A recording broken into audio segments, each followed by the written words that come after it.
Hello friends, welcome to our channel. இன்றைக்கி நம்ம சேனலில் க்ரீன் சிக்கன் எப்படி செய்கிறதுன்னு பார்க்கலாம். இது செய்கிறது ரொம்ப ஈஸி தான். இதுக்கு தேவையான ஐட்டம்ஸ் நம்ம என்னென்னு பார்த்துடலாம் வாங்க. சிக்கன் 1/2 kg எடுத்திருக்கேன். அப்புறம் ப்ளெயின் மிளகாத்தூள், தனியாத்தூள், மிளகுத்தூள், கரம் மசாலா, மஞ்சத்தூள், சீரகத்தூள், உப்பு, அந்த மசாலா அரைக்கிறதுக்கு இஞ்சி, பூண்டு, பச்சை மிளகா, லெமன், புதினா, கொத்தமல்லி, அப்புறம் குடமிளகாவும் வெங்காயமும் நான் ஸ்கொயராக கட் பண்ணி வச்சுருக்கேன். ஒரு மிக்ஸி ஜாரில் நம்ம புதினாவும் கொத்தமல்லியும் சேர்த்துடலாம். இப்போ இதெல்லாம் ஒரு விழுதாக நம்ம அரைக்க போகிறோம். நீங்கள் எடுத்துக்கிற சிக்கனுக்கு பொறுத்து நீங்கள் புதினாவும் கொத்தமல்லியும் சேர்த்துக்கோங்க.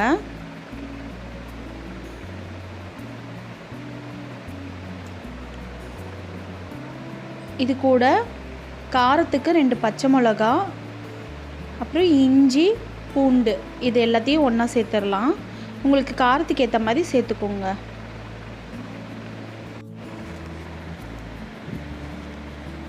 இது கூடயே அரை எலுமிச்சை பழத்தையும் பிழிஞ்சிடலாம்.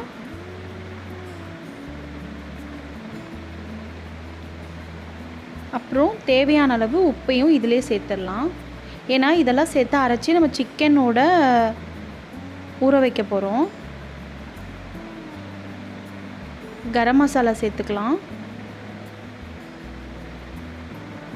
சீரகத்தூள்,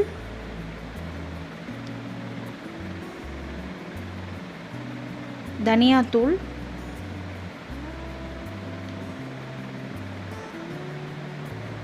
மிளகாய்த்தூள், இது மிளகுத்தூள்.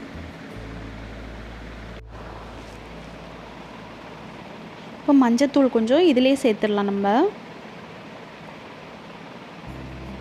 அப்புறம் சாரி ஃப்ரெண்ட்ஸ், உங்ககிட்ட நான் தயிர் சொல்ல மறந்துட்டேன். இது கூட கெட்டியான தயிர் கொஞ்சம் சேர்த்துக்கலாம். நல்லா கெட்டி தயிராக எடுத்துக்கோங்க. இப்போ இதெல்லாம் சேர்த்து அரைச்சிட்டு வந்துடலாம். இந்த மாதிரி நம்ம சேர்த்ததெல்லாம் அரைச்சிட்டு இதை ஒரு பவுலுக்கு மாற்றிடுங்க. மாற்றிட்டு இதில் சிக்கனை போட்டு நம்ம பெரட்ட போகிறோம். சிக்கன் இது ஒரு 1 hour பக்கமாக ஊறணும். சிக்கன் எந்த அளவுக்கு ஊறுதோ அந்த அளவுக்கு செம்ம டேஸ்ட் கொடுக்கும். நான் ஒரு 1 hour பக்கம் ஊற வச்சேன். இப்போ இந்த மாதிரி சிக்கனை லெக் பீஸ் எடுத்துருந்தோம் அப்படின்னா அதில் கீரல் போட்டுக்கலாம். அப்போ தான் அந்த மசாலா உள்ளே இறங்கும்.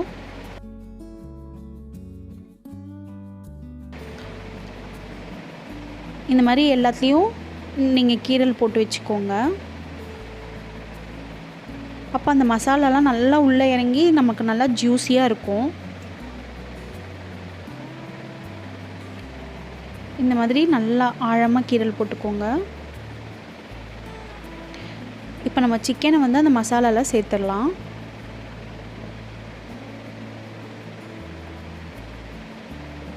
நல்லா கோட் பண்ணிக்கோங்க. மசாலாலாம் நல்லா சிக்கனுக்குள்ளே இறங்குற மாதிரி ஃபுல்லாக தேய்ச்சி விட்டுருங்க. இது நம்ம grill டைப் பண்ணலாம். அது இன்னொரு நாள் நான் உங்களுக்கு எப்படி பண்ணுறதுன்னு சொல்கிறேன். வீட்டிலையே grill எப்படி ரெடி பண்ணுறதுன்னு நான் சொல்கிறேன். இன்றைக்கி இது நான் தவாவில் தான் ஃப்ரை பண்ண போகிறேன்.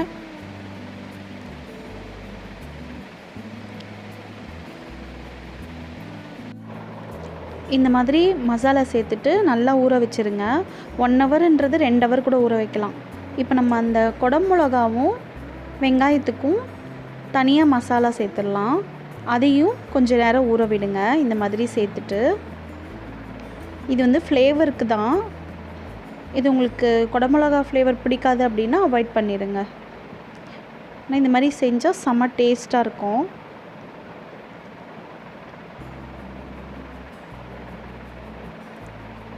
இப்போ சிக்கன் ஊறிடுச்சு. இது எப்படி ஃப்ரை பண்ணுறதுன்னு பார்க்கலாம். நான் இந்த லெக் பீஸை தனியாக தவாவில் ஃப்ரை பண்ண போகிறேன். அதை தனியாக எடுத்து வச்சுக்கிறேன்.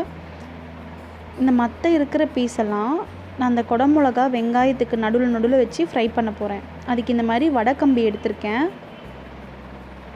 அதில் ஒரு பீஸ் சிக்கன், ஒரு பீஸ் வெங்காயம், குடமிளகா அப்படி சேர்த்து நம்ம ஃப்ரை பண்ணி இந்த மாதிரி ட்ரை பண்ணலாம். இது ஆக்சுவலி கிரில்டில் செய்யணும்.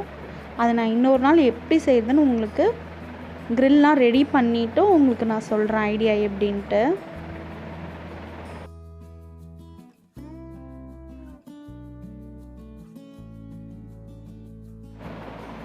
இப்போ நமக்கு இது ரெடி ஆகிடுச்சு. வாங்க ஃப்ரை பண்ணிடலாம். இங்கே தேவையான அளவுக்கு ஒரு பேனில் நம்ம எண்ணெயை சேர்த்துடலாம். இது ஆக்சுவலி கிரில் மார்க் வரும் அந்த மாதிரி பேனு. நீங்கள் நார்மல் இரும்பு தவா இருந்தால் அதை கூட எடுத்துக்கோங்க. இப்போ எண்ணெய் நல்லா சூடானதுக்கப்புறம் இதில் லெக் பீஸ் சேர்த்துடலாம். ஃபஸ்ட்டு நான் லெக் பீஸை வந்து ஃப்ரை பண்ணுறேன். எண்ணெய் வந்து அப்பப்போ சேர்த்துக்கோங்க. ஏன்னா நம்ம ஃபுல் அண்ட் ஃபுல் இந்த எண்ணெயிலே தான் ஃப்ரை பண்ண போகிறோம். ஆனால் ஃபுல்லாக சிக்கன் 65க்கு ஊற்றுற அளவுக்கு ஊற்றிடாதீங்க. அது அப்புறம் ஒரு மாதிரி ஆயிரும்.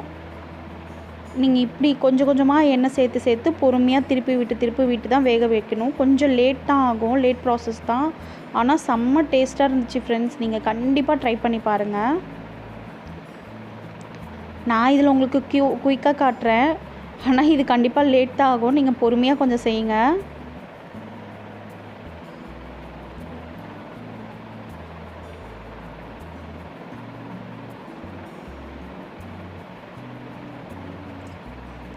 பொறுமையாக சிக்கனை திருப்பி போட்டு வேக வைங்க. ஒரு சைடு வெந்ததுக்கப்புறம் இன்னொரு சைடு திருப்பி போடுங்க. இப்போ பாருங்கள், எனக்கு ஃபுல்லாக வெந்துருச்சு. நான் சிக்கன் எடுத்துடுறேன். இது உங்களுக்கு காட்டுறது தான் ஃப்ரெண்ட்ஸ், நான் சீக்கிரமாக காட்டுறேன். பட் ஆனால் நீங்கள் இதை வந்து பொறுமையாக திருப்பி போட்டு வேக வைக்கணும். அப்போ தான் நல்லா சிக்கன் உள்ளுக்குள்ளே வேகும். இப்போ இது ரெடி ஆகிடுச்சு. நம்ம அடுத்தது அந்த கம்பியில் ரெடி பண்ணதை நான் இங்கே ஒரு இரும்பு தவா வச்சுருக்கேன். அதில் எண்ணெய் ஊற்றி ஃப்ரை பண்ண போகிறேன். இந்த மாதிரி இதையும் ஒரு சைடாக திருப்பி நீங்கள் ஃப்ரை பண்ணிக்கோங்க. கடைசியாக நமக்கு அந்த டைரெக்டாக வந்து ஃபயரில் காட்டுற அந்த ஸ்மோக்கி ஸ்மெல் சொல்லுவாங்க இல்லையா, அது வேணும் அப்படின்னா கடைசியாக இந்த மாதிரி எல்லாம் வெந்ததுக்கப்புறம் நம்ம டைரெக்டாக அடுப்பில் ஒரு 2 நிமிஷம் காட்டி எடுத்துக்கலாம். ரொம்ப நேரம் காட்டிடாதீங்க, கருகிரும். இந்த மாதிரி ஜஸ்ட்டு ஒரு 2 நிமிஷம் எல்லா சைடும் திருப்பி காமிச்சிட்டோம் அப்படின்னா ரெடி ஆயிரும். பாருங்கள். ஆனால் இது செய்யும்போது கொஞ்சம் சேஃப்டியாக செய்யுங்க ஃப்ரெண்ட்ஸ். பயங்கரமாக அந்த எண்ணெய் இருக்கிறதுக்கு அதுவும் நெருப்பு ஓவராக பிடிக்குது. இப்போ நமக்கு ரெடி ஆகிடுச்சு. பாருங்கள் எந்த அளவுக்கு சிக்கன் வந்து ரெடி ஆகிருக்குன்னு, அந்த மசாலா எந்த அளவுக்கு அதில் கோட் ஆகிருக்கு பாருங்கள். இது செம்ம டேஸ்ட்டாக இருந்துச்சு.